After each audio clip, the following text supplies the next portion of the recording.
Woman of Culture 365 presents The Mia Allman Show, hosted by yours truly, Coach Mia, a certified master life coach, health advocate, self-empowerment educator who's sharing an in-depth conversation on how to master self, important issues that affect our mental wellness, health and wellness tips, to embracing and celebrating our cultural heritage, and much more. I'm Coach Lady Mia, your host. Thank you all for tuning in. Along with me is my co-host, Leonard Burge. He's a soul therapist, apotheosis, psycho-spiritual coach, consultant, author of Dis-Ease is the Cure, Quayle-Works Dean of Faculty, and Glow 365 Wellness Advisor. Lenny, welcome back. Well, I'm certainly glad to be back. Before we get into all the details, I better share a little bit with the audience about what an apotheosis is. Yes. Apotheosis is it's in contradistinction to a theologian. Theologians, logi theo, study God. The apotheosis endeavors to tune into and connect with the godlike qualities we have as human beings. In other words, to become the divine being that we are.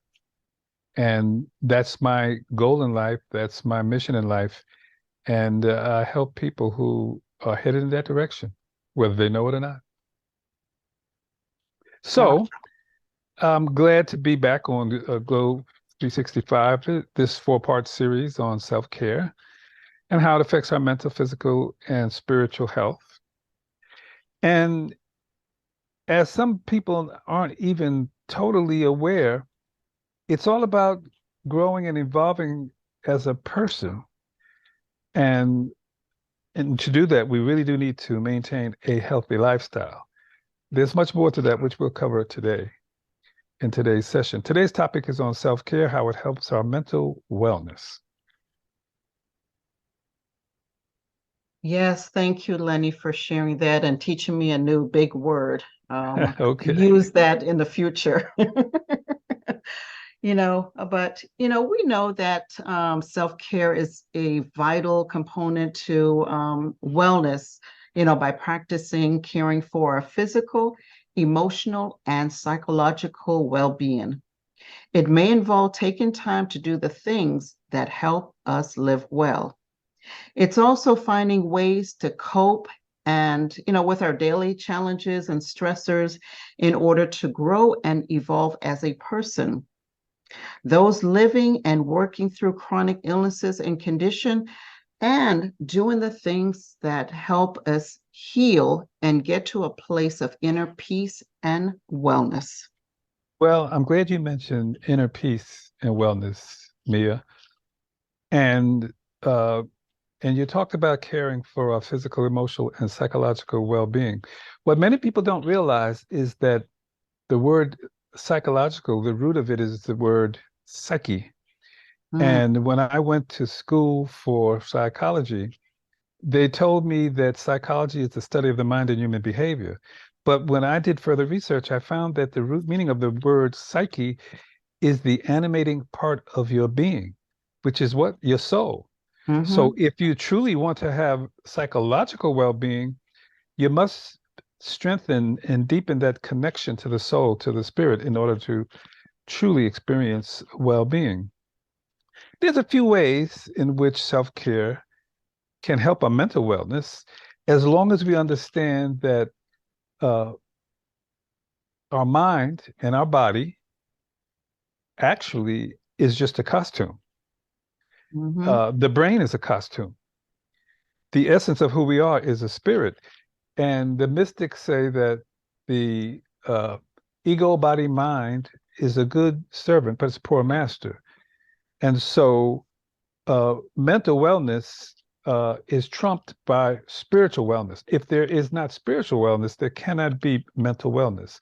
So if we want to indeed increase our energy and manage stress and lower the risks of illnesses and treat illness and prevent illness, and we want to improve our productivity and self-confidence, then it's necessary that we have some sense of how to care for self-care.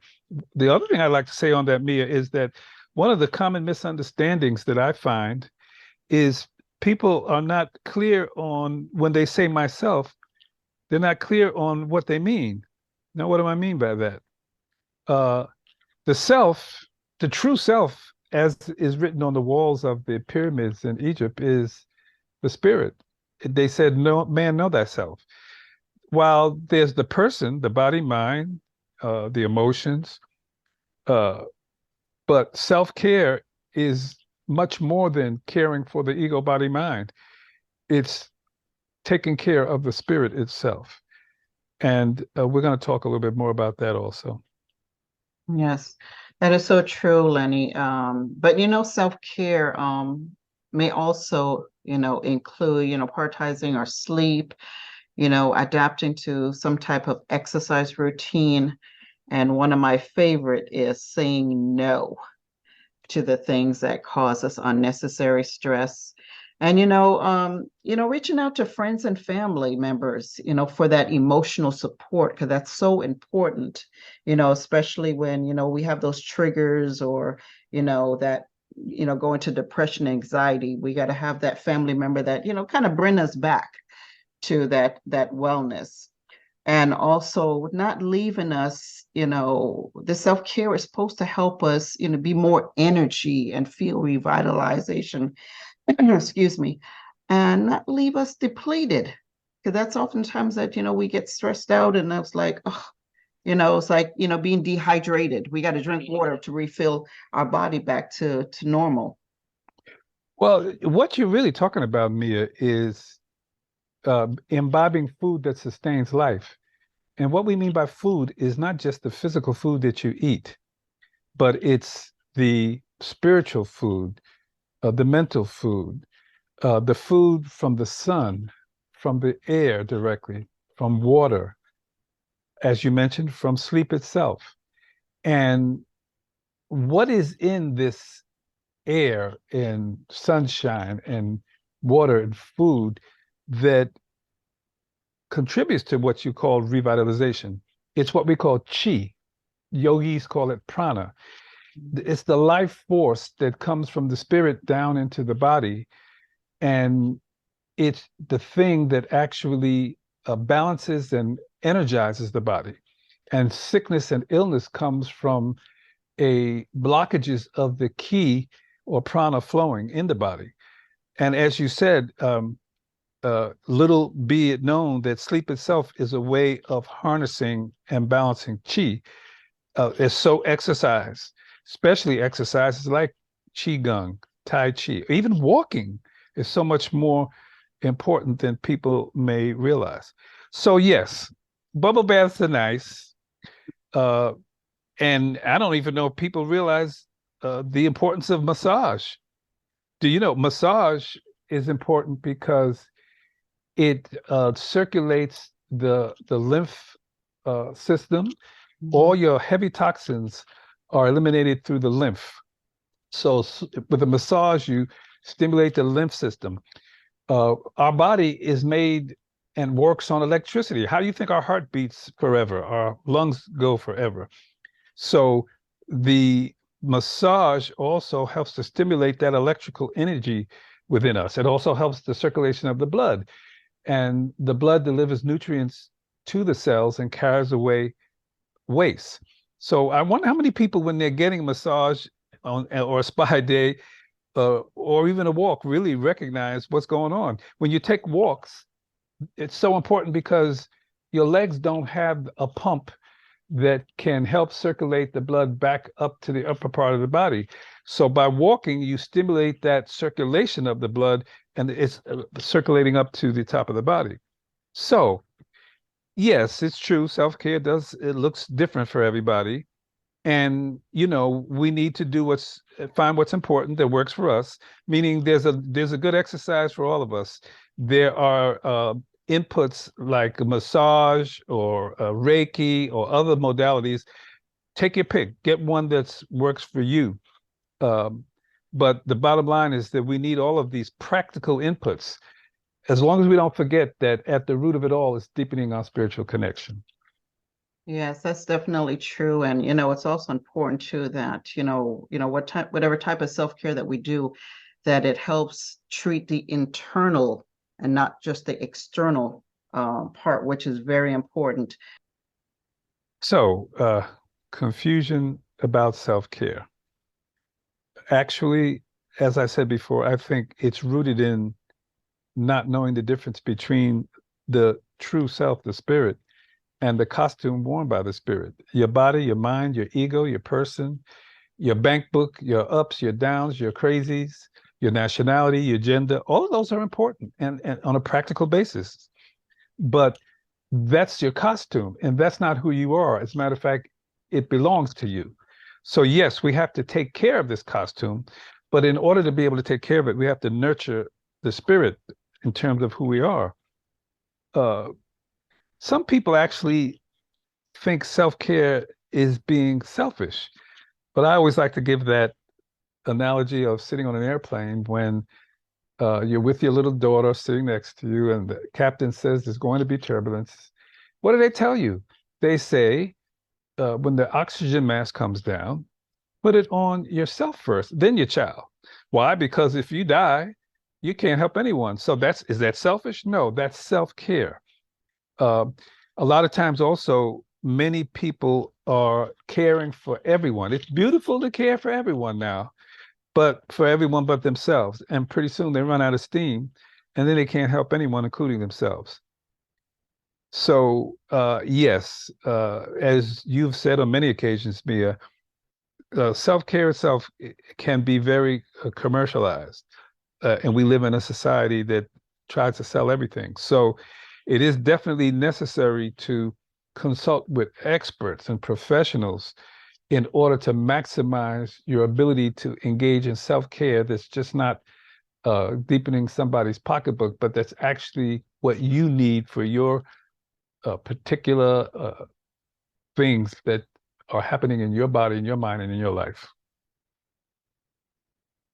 Yes, thank you, Lenny. Now I kind of want to, I was going to take a break, but, I want to continue this conversation because this is getting really interesting. I want to talk about the underlying truth on self-care, the stigma that's attached, and the potential negative effects. Folks, if you just joined us, the topic today is self-care and how it affects our mental wellness. This is part one.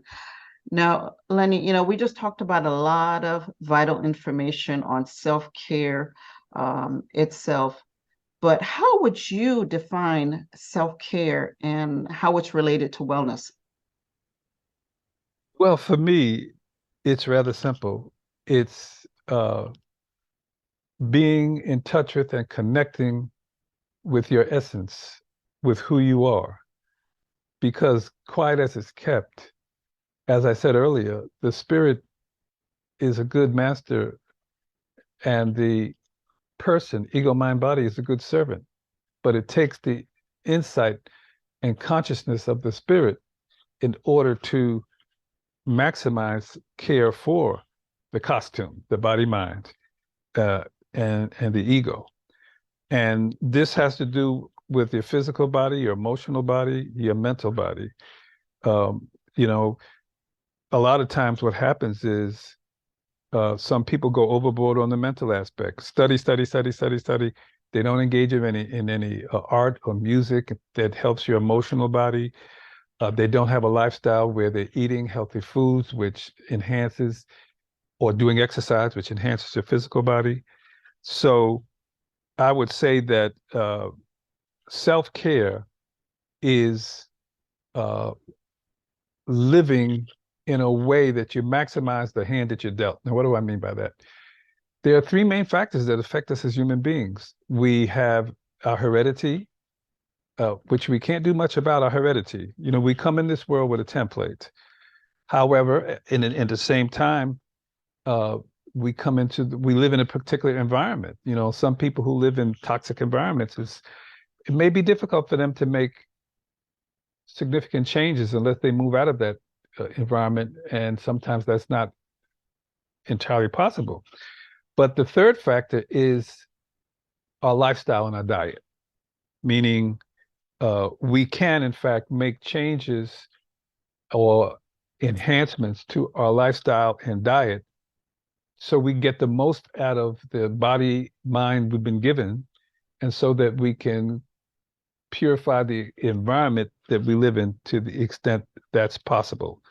So I think that self-care is maximizing the hand that you're dealt, so to speak, hereditarily wise, shaping your environment, making it as healthy as possible, and then adopting lifestyles and diets that help the body heal itself, that prevents dis-ease. And the bottom line is this body is the temple, as they say in every religion. It's the temple of the living God. And our consciousness and our spirit is a spark of that divinity.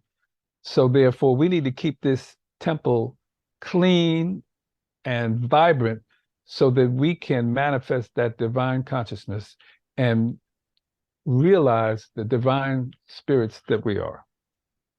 Yes, yeah, there's, so many factors to look at in treating self-care, in us. And, the concept of self-care, has become so increasingly popular. I call it, the money-making business, because, whatever marketers out there can find some reason to make money off of us, they will do it, But again, going back to, the whole concept, in your opinion, do you think a lot of us are not always treating the external? We're treating that, not treating the internal, but the external part, these quick fix, they go to these spa days, the weekend, and think Monday, oh, it's going to fix all our problems. And then when Monday morning comes and they're going back to work and, stressed out from the job that cost us from Friday night, that, oh, they can't wait till Friday again to go get another spa day. So we're not doing things throughout the week to, to cope when, those triggers, the stressors happen, the tools, whether it's doing some meditation to, calm the mind, or, setting boundaries, that we're just this quick fix of just fixing the outer part when the external is so important. And as you mentioned earlier about eating, the mind, body, and spirit has to be in aligned, because if it's not, it's going to be off balance. Your thoughts? Well, I agree 100%. I kind of think that looking at it in another perspective, the fact that people will engage those massages, go to the spa, it's almost like intuitively they know that there's a deeper reason why they need to keep this body in good shape, keep the energy, okay? Even though there may be superficial reasons why people do that. And it's very true. You mentioned earlier massage. Do they realize that when you do yoga or Tai Chi or Qigong, you're actually massaging your liver and your kidney and your gallbladder and your adrenal glands, your internal organs, okay? But that may seem external, but it takes consciousness of the inner part of your being in order to realize even why you're doing some of the practical physical things that you're doing. And so I think that it's very important that people, once again, realize that although they are not the body, that in order for them to get in touch with that internal aspect of their well-being that you're talking about, then they need to treat the body well. Let me give you one quick example. uh, which is maybe an example of what you're talking about. The science of yoga in America, to some extent, has become yoga aerobics. And while yoga, it's nice to do cardio, there are lots of coaches now are telling you that you're not really going to lose weight just doing cardio. That is much more than cardio. You need to build up your muscle tone. Uh, so what happens is that people are not always aware of even why they're doing certain modalities. Again, from a higher point of view, you may not be aware of it, people in the audience, that one of the reasons for doing hatha yoga, which is can be a bit strenuous, is so that your body is healed and helped to the extent that you can sit longer in meditation, because it's in meditation that you make contact with your divine self. So yoga is not just for physical well-being. Yoga is in order to, what does yoga mean? Yoga is oneness, to become one with God, to become one with your divine being within you.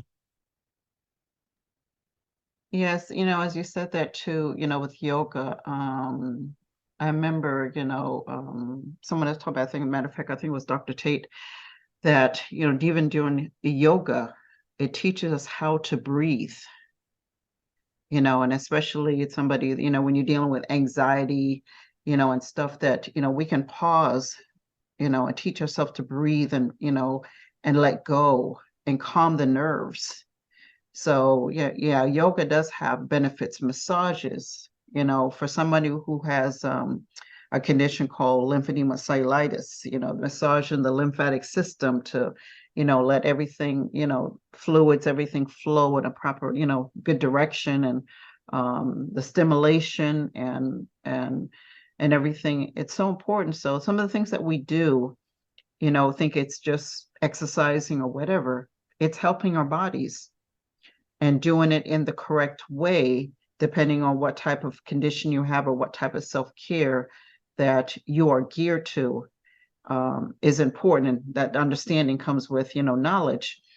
I was also, reading some headlines, and I was a bit shocked that, some of us, we are like staggered so much, constantly, that they're still struggling with that balance.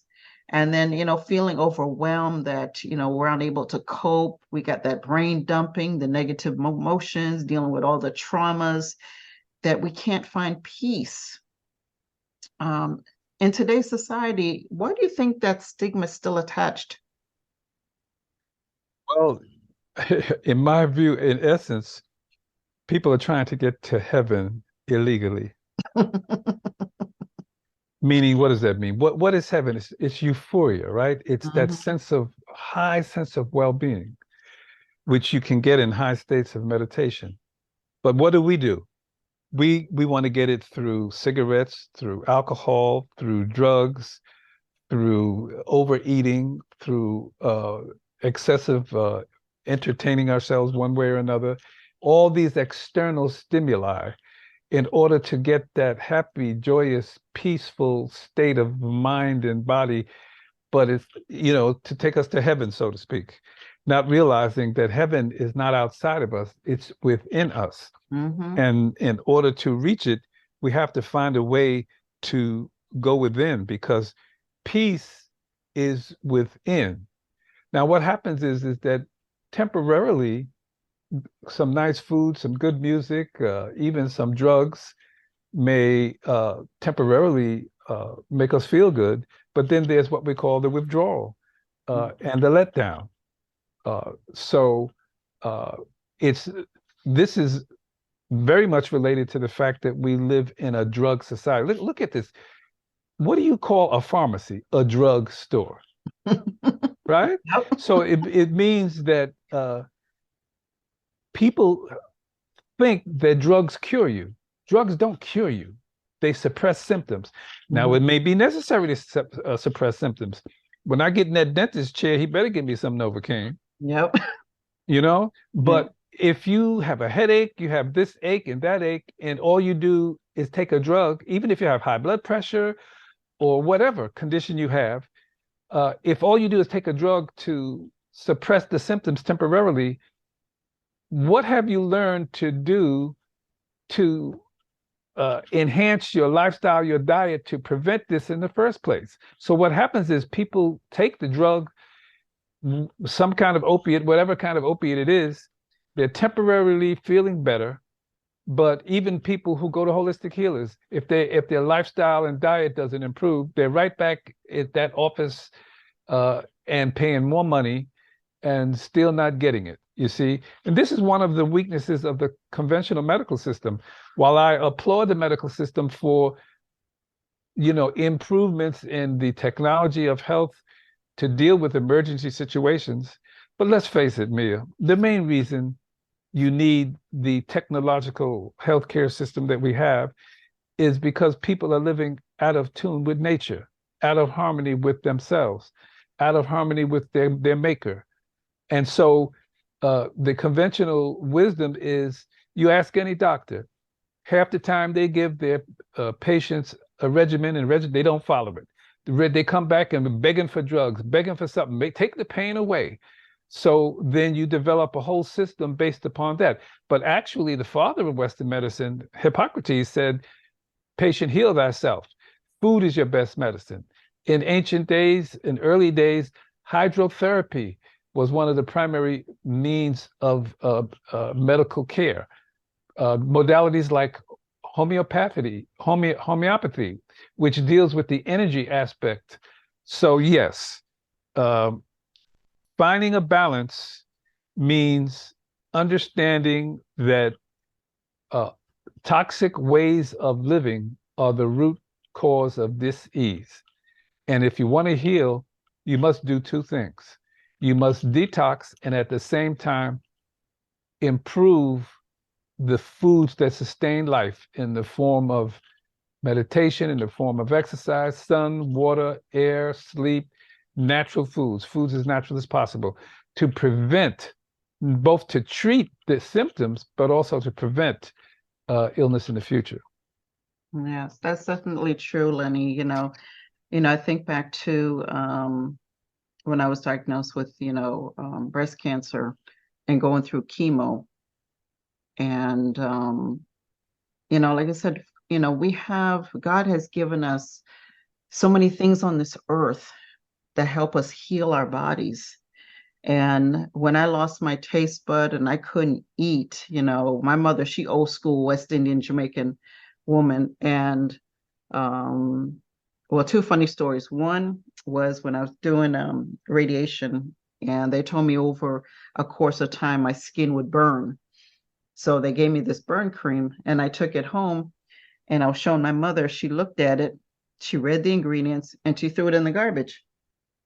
And I was just like, Mom, I need that. She said, you don't need that. She said, go outside and go get that aloe plant that I planted in the yard. And she said, use that. And I actually, every time I came from radiation, I would put that, crush that aloe, and I would, after a bath, I'd rub it in the area. And, when I kept going back to my doctor, and they said, oh, so how is that burn cream working? I said, I don't know. My mom threw it in the garbage. And he looked at me this puzzle. He said, but what are you using? Because all you're getting is a tan. I said, aloe, which the aloe was healing the area where the radiation was. And normally, after you do radiation treatment, you have to wait like almost a year or so because the radiation damages the tissue. I waited 3 months and I was able to have my reconstructive surgery.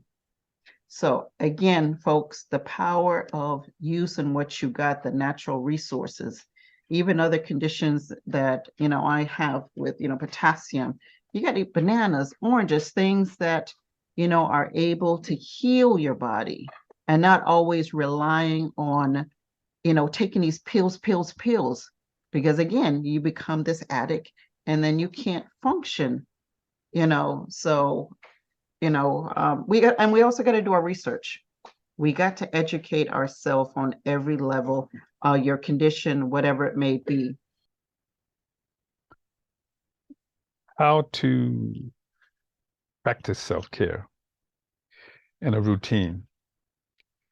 Well, before we can really even get into that, uh, let's talk about commercialization.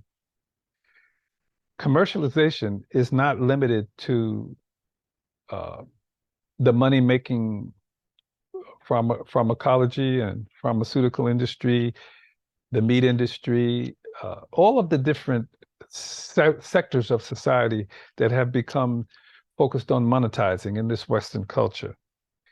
Even holistic health has suffered from that, making it more difficult to practice self-care. How? The cookbook approach. Something goes wrong, um, the doctor, his cookbook approach is experimenting with different drugs to see which one will suppress the symptoms. Uh, the person superficially involved in herbs and stuff like that will search the magic herb that will solve the problem. The reason I became a soul therapist is because in either case, if you haven't dealt with the problem in consciousness, then all you're doing is uh, palliative. It's a band-aid. Uh, so I call that the cookbook approach instead of getting at the root cause. And the root cause of everything in this world starts with an idea and works its way down to the physical plane. So the dis-ease conditions that we're experiencing are a perfect outpicturing of what's going on inside of us that's aiding and abetting and even has a causal relationship. And unless we find out what that is, then just slapping on some pills or some spa days, like you said, just deals with the superficial, and in the long run, we don't heal. But I want to go a little bit further, tell you a little bit about myself being one of those who suffered everything we're talking about. I was I had graduated from college and got a job at the National Urban League, making good money. But of course, my college years were years of the three W's, and I don't mean URLs: wine, women, and weed. And so by the time I completely energized myself, de-energized myself, I had serious skin problems, respiratory problems, depression, and so forth. And so I got one of these very expensive exams, cost almost $100, cardiograms, urinalysis, all different kind of blood tests, every kind of test they could do. And when it was over, I asked the doctor, well, how am I doing? And he said, you're in perfect health. And I said, no, this can't be true. So I quit my job and I said, I got to find out who I am. And that's when I discovered that my skin problem had to do with insecurity about who I am, and that I needed to find out how to cleanse this temple so that that higher part of my being could manifest. And a little later, I'll talk about skin problems and their importance in dealing with fasting, and also tapping into your intuition in order to be led to a sane practice of self-care. Yes. You know, Lenny, I was reading this quote by an author named John Maxwell that reads, you never change your life until you change something you do daily. The secret to success is found in your daily routine. Man, that statement is so true. You know, unfortunately, people view self-care as a luxury rather than a priority. Consequently, they're left feeling overwhelmed, tired, and ill-equipped to handle unavoidable mental challenges. As a wellness practitioner, how can we create a self-care routine that is beneficial in treating the internal and not just the external part of us, so that we can prove that, that mental and physical wellness. I know you touched on it earlier, but can we go just a little bit deeper and that explain a little bit more on that? Well, first of all, I think that you know, what's absolutely necessary, in my opinion, because we live in a toxic environment, in a stressful environment, even if we're on a very well put together wellness plan, we're still impacted by the environment and the society that we live in. So we all need to, at least once a year, maybe twice, get a physical from a doctor, but not just temporary surface physical. We need to get our blood taken to find out everything that's going on in the blood. That's one absolute necessity, okay, in my view. Secondly, we need to not only have a medical practitioner, which is important, but we need to have in our Rolodex, so to speak, names and addresses and contacts of professionals in holistic health, body workers, massage therapists, herbalists, people like myself, soul therapists, people who practice alternative methods of healing. That should be in your book. People need to realize that there are many resources available to us to maintain a healthy lifestyle, but we don't look into it. Some of us try to do everything by Googling, and we don't realize that even if you Google, you need to get opinions from different sources to make sure you get down to the truth. Another thing, we cannot, in my view, only be cultivating that physical part of our being in terms of the modalities that we look to. You want to look to people who have a spiritual way of life, a spiritual consciousness. Now, it doesn't matter what your religion is, but spirituality transcends religion, because before you even adopt a religion, you are a spirit. That's your essence. And the word religion means religar, means to bind back. To do what? To bind back the soul and consciousness to its creator. So you need to find a way to deepen your spiritual connection that's comfortable to you, that gives you techniques to do that you will actually employ. The other thing I would mention is the importance of positive thinking. It's a well-known fact that as a man thinketh, so is he. What you can conceive, what you believe, you can conceive. It means that to some extent, we are a product of our underlying thought patterns, beliefs, and emotional patterns and behaviors, some of which we may have suppressed awareness of. So therefore, we need a way of getting to the root cause of our problems in consciousness.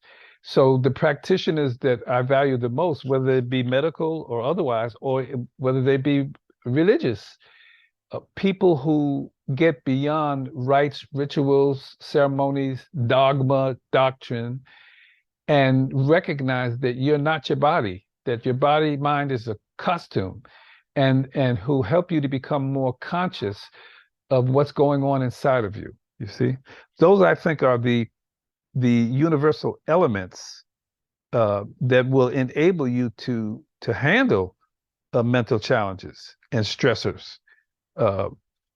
Again, to summarize, you need regular total body checkups, including blood tests, urinalysis, all the things that doctors do, okay? You need both medical and holistic practitioners, professionals that you can consult on a regular basis. You need, as you said, to be constantly engaging in research in terms of alternative ways of preventing illness. And something I didn't yet mention, I think it's very important that we understand that we need to also connect with people of like mind. They say birds of a feather Locked flock together. together. Okay, Mhm. if all you're hanging out with is people who are who are drinking and drugging, or people thinking negative and not positive, people who are totally out of touch with their spirit, then it's going to take you in that direction. So the company that you keep is also extremely important. Um, you know, I know that a lot of your clientele are women, and the reason for that is because it seems like the women, much more than the men, come for therapy, come for massage, come for holistic treatment and health. That's just the way it is, which shows you that we all talk about how the mother is the foundation of the family in terms of our history and well-being. Well, also in terms of our health and our well-being. So a lot of times, however, uh, the male, I think, should get a little bit more involved. Uh, what I mean is that we each have our different ways in which, since the male is more inclined to the intellectual, sometimes the scientific, whereas the women are much more intuitive, much more practical, because they're going to make sure there's food, clothing, and shelter, that those kids are taken care of. So the man should take the lead, in my opinion, if they're a couple. The man should take the lead in the research uh, uh, in terms of what is wellness and what kinds of, and provide the types of resources to his family that promote wellness. Um, but again, I think that I know from your own practice, you've been able to discover a lot of the mistakes that people make, uh, and that women make, but not just women and men, in dealing with health challenges, especially mental challenges, whether they stem from childhood all the way to adulthood. What do you think of some of those common mistakes, Mia? Yeah, one that comes to mind is not creating a routine. People often think that, self-care is something they do when they have extra time. This is something that we need to do on a regular base, whether you need it more daily, maybe, a couple days during the week, but we have to establish some type of routine, and to maintain something, just like we, our children, they have a routine every day of things that they need to do.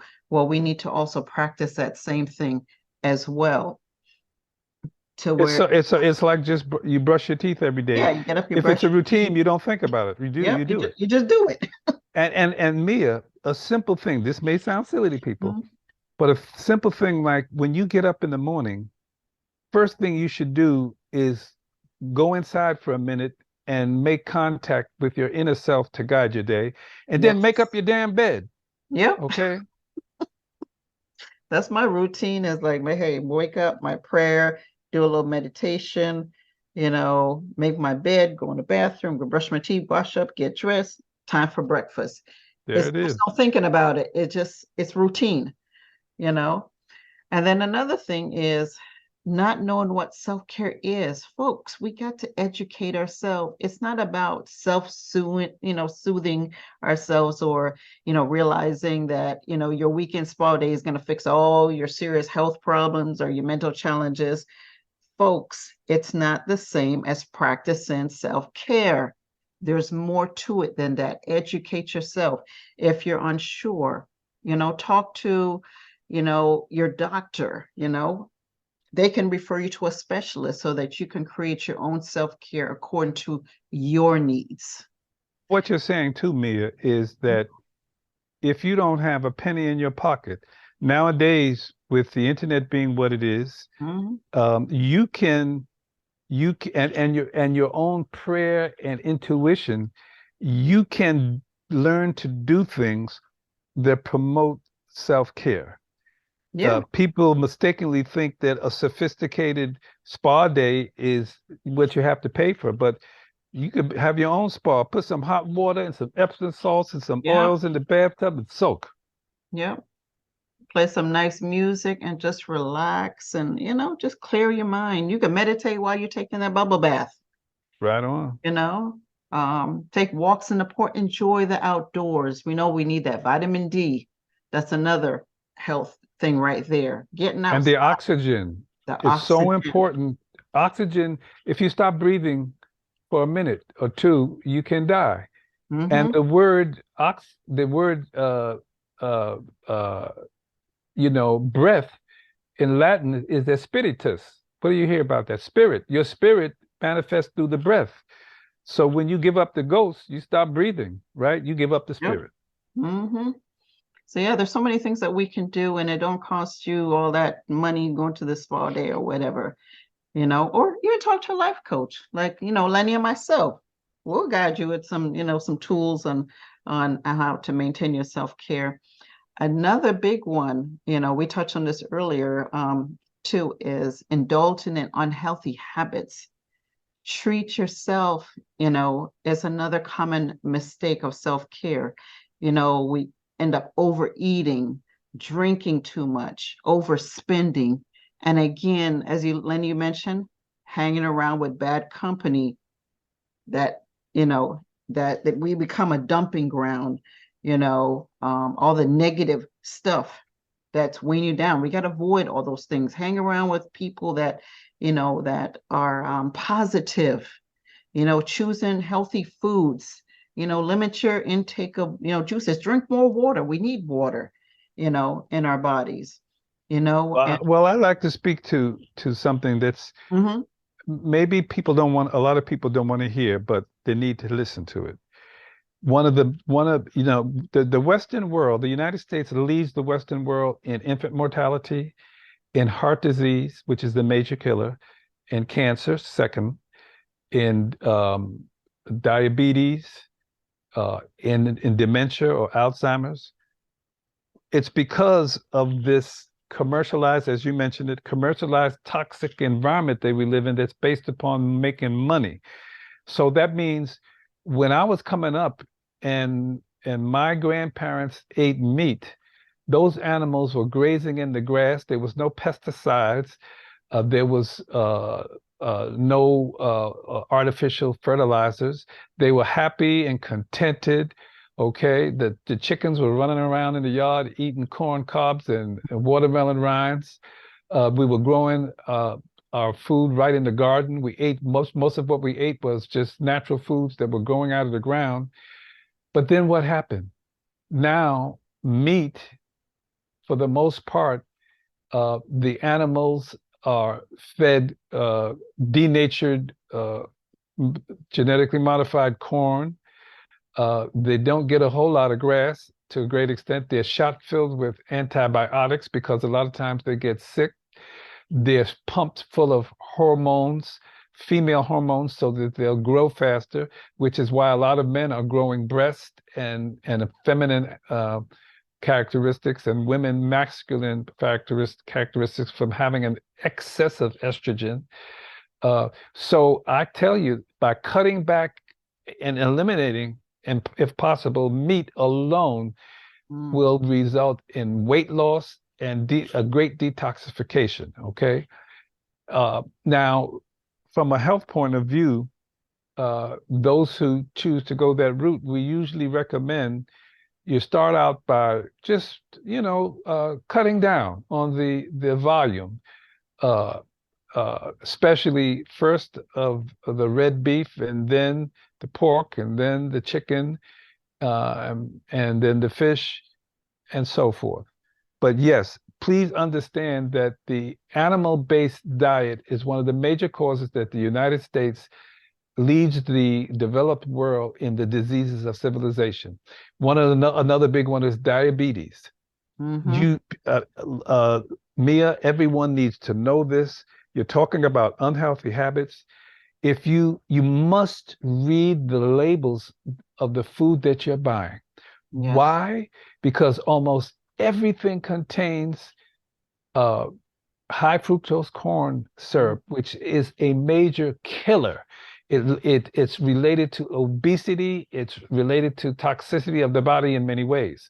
Also, denatured oils. These oils that you get on your that are not that are made from seeds. You can Google it if you don't believe me. They are related to a lot of health problems. We need cold pressed, raw, unfiltered oils to cook with. Okay. There's excessive salt and sugar in everything that's processed. So the less we eat processed foods, or if we do them, at least try to make sure some of these offending ingredients are in them. And the more we eat foods, that are the fruits and vegetables from the market and cooked at home, the better off we'll be. So those are just some really bad, unhealthy habits that are directly related to the diseases of civilization that we suffer in this country. Yes, we really need to pay attention to, as you said earlier, reading the labels, because we just go to the store and pick up stuff, we throw it in the cart and not even knowing what we're actually, putting in our bodies. So that's definitely important. Another thing is that, we bite off too much, being too ambitious. We want to do everything all at one time when it's a process. Self-care can be simple. Stop overcomplicating the situation. You're going out spending money, doing this, and it's just simple. Well, Mia, one of the most powerful things you can do, which is very simple and doesn't even cost money, is fasting. Now, people don't realize they fast every day. What's your first meal? Break, fast. Yep. Now, when I say fast, yeah, at a higher level, those of us who've been on the path, we might do 3-day fast, 7-day fast, water fast, root juice fasts. But people need to understand that in terms of what you're saying, not making it complicated, pick out something in your lifestyle or diet that you're doing that you already know is bad for you. Start by fasting from that for a week. It could be a certain food that you're eating, a certain bad habit that you have. Fast for it at least 3 to 7 days, okay? And measure the impact it has on you. And believe me, when you start that way, then you can begin to improve that through employing other means. But fasting is one of the most important things. Another thing I want to mention here is, and I doubt 99% of the people don't do it, but one of the most dynamic and quickest way to heal apart from fasting is good old-fashioned enema, like grandma used to give. Enemas, they're very powerful because they clean out the intestinal tract and impacted feces, but there's an aspect of enemas that people don't even realize. There are acupressure points all along your large intestinal tract, and when the water goes through there, it's like pressing those buttons. And when those buttons are pressed, it stimulates the elimination of the toxins that are affecting different parts of the body. Anytime you have an illness or dis-ease located in a particular part of the body, when you fast or take an enema, your body automatically starts with detoxing that place where there's the blockage. So you need to learn more about fasting and things like enemas. And if you can't eat enemas, at least you could eat more foods with fiber and less denatured foods, white rice, white bread, potatoes without the skin, pasta. You can even get pasta now made from chickpeas or from, cauliflower. So, but again, to keep it simple, just think of some things that you already know that aren't good for you and fast from them. Conceptually, we need nutrient-dense food. Mm-hmm. What does that mean? Food, in this country, the topsoil used to be 7 inches. Now it's about 2 inches. A lot of the micronutrients are not in the soil anymore. So we may need to supplement our diet with some plant-based protein powders, greens, Lenny, and more green powders. Lenny, Because, yes, hey, let me go back to opening after we come back from commercial okay, real quick, and I'll bring you back in. okay. Then you start. Welcome back. Self-care again, is so vital to building resilience, toward those stressors in our life that we can't eliminate, but that affects our brain. Lenny, what are some steps that we can take to better equip and maintain a healthier brain? Well, your brain uses maybe 25%. Your brain is only 5% of the body, but it uses maybe about 25% of the sugar and other nutrients that you take in. So a nutrient-dense diet is critical for the functioning of your brain. And a lot of the toxins that I talked about, the high glucose, the high corn syrup, glucose stuff, and the excessive sugar, high glucose corn syrup, the excessive amounts of sugar in the diet, excessive amounts of salt, denatured oils that you're using, uh, uh, food, highly processed foods, especially also excessive intake of meats. All these things mean that you need to detoxify because they all impact your brain and your thinking. I mean, it's so obvious, right? How sluggish are we after that Thanksgiving meal? We are totally sluggish. We OD, literally OD. Yeah. Okay. This. And sugar and high glucose corn syrup, stuff like that is a major factor in dementia and brain fog, brain fatigue. So one part is just eliminating certain things in order to have a better brain function. You need oxygen. You got to be exercising because you're going to take in more oxygen when you're exercising. This is very important for the brain. And you need adequate sleep.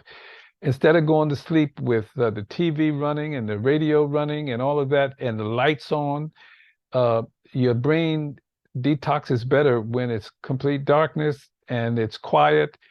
And also, I think an important part is right thinking. Mind science, positive thinking is very healthy for your brain. Okay, so if you have an overall more holistic lifestyle, the brain is just going to be included in it. Okay, and I think we need the balance because if you don't look at it in a balanced fashion, there's going to be a tendency to do quick fixes for one part of the body or another, as if that's you may be treating one part of the body and the real problem is somewhere else. For instance, you may have a heavy cough and you take cough syrup, but you may not realize that the problem is in the stomach. The stomach is clogged up. So you need to clean out the stomach and you're going to stop coughing because the mucus won't be coming up into your cough center. So I think the overall approach is what's needed. And beyond that, I would say, because my specialty is soul therapy, let me say that at a health center in Harlem, we used to treat people with cancer, AIDS, lupus, diabetes, all of your life-threatening diseases. And we learned that there was an actual profile of those who survived and thrived the most. I'm going to give you that profile. Because we live in a cookbook society where, okay, I want all the A, B, C, D, E, F, G things to do. And then you get overcomplicated, you get you don't do anything because it's too complicated. There's three main concepts of the people who survived and thrived the most. Number one that they mentioned, they deepened their spiritual connection. Now, these were people from many different religious perspectives. It doesn't matter which perspective it is. They deepen the spiritual connection. How do you do that? You do that through meditation, through prayer, through studying the scriptures if you're in a particular religion, or studying spiritual literature if you're not. Or if you're an atheist, it'd be just study anything you can study about the life force that is within a human being. So that's the first thing. They deepened the spiritual connection. The second most important thing was, instead of looking at their dis-ease, their problems as life-threatening, they made a decision that the dis-ease is the cure, meaning it's a signal for them to begin to live life to the fullest. Okay, instead of looking at it as a death sentence, that this dis-ease is leading to, they look to live life to the fullest. The third thing was, instead of treating more holistic wellness, diet and lifestyle factors as a silver bullet quick fix, they made a decision to dedicate themselves to wellness, to more holistic living, gradually implementing more holistic living as a permanent way of life. Those are the three main things. You can work out the details. There's no cookbook I'm going to give you or Mia's going to give you, and voila, everything is okay. You got to do the work. But I'll say that if you deepen your spiritual connection, guess what? Intuitively, you will be led to do certain things. You'll be led to the foods, to the medicines, to the herbs, to the practitioners that you need for your unique situation. And that's why I became a soul therapist, to help people get in touch with that intuitive, conscious part of their being so that it can take the lead in helping people to achieve well-being. Thank you so much, Lenny. Wow, we covered so much, in this show here on self-care and how it affects our, our mental wellness. And again, folks, it's so important to have the ability to manifest positive emotions and moods, thoughts, feelings, so we can adapt and confront with, the stressors, mental challenges, each day, and maintain a healthy self-care routine to get to a place of, wellness, each day, whether we do meditation, eat healthy, finding ways to maintain that spiritual foundation so that our body stays in line, mind, body, and spirit are connected together. For Mia, I'd Yes. like to also, even though I'm warned against the cookbook approach, there is one thing that I would advise all people to do. The B vitamins are called the morale vitamins because we focused on mental health today, and there's so many bad habits of lifestyle and diet that deplete us of the B vitamins. So it's absolutely necessary for you to educate yourself about the B vitamins. And probably you need to take a B, if you're having some health issues, especially mental issues, you probably need to be taking a B complex vitamin supplement of some kind. B complex. They're the morale vitamins, and they're critical for your mental health. That's just one thing. But if you look into that, you can discover other things to go along with that, and ways in which your diet, you can eat better in a way that helps to promote the B vitamins. And one way is to eat more fermented foods, like sauerkraut, for instance, and there are other fermented foods. But those B vitamins are critical because they're called the morale vitamins. Thank you so much, Lenny, for sharing that.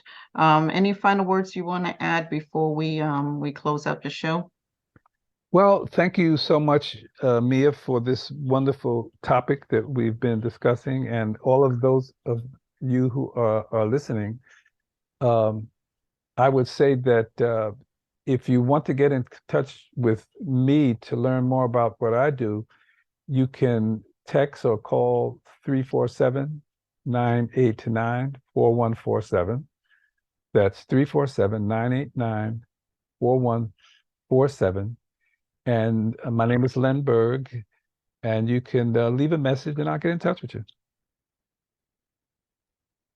Thank you. Thank you, Lenny. You know, you always speak in my love language, which is health and wellness every time. So All I'm right. so happy, to have you on the show anytime as well.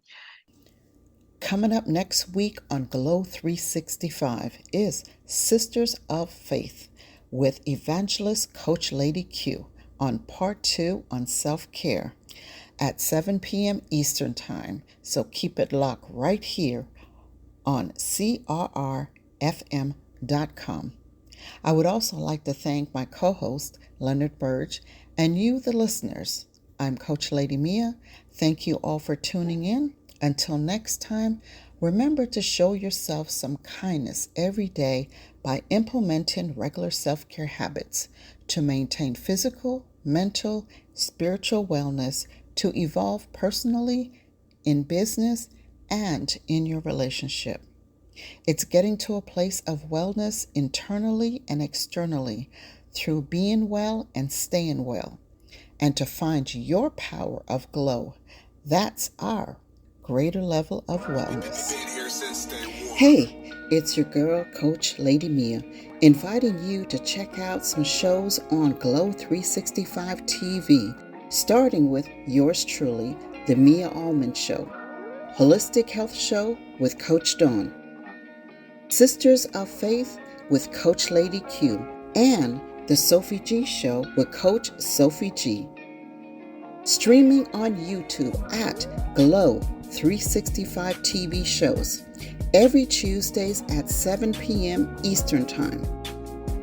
Also, rebroadcast on Caribbean Rhythms Radio online at crrnetworkinc.com every Thursdays at 7 p.m. Eastern Time.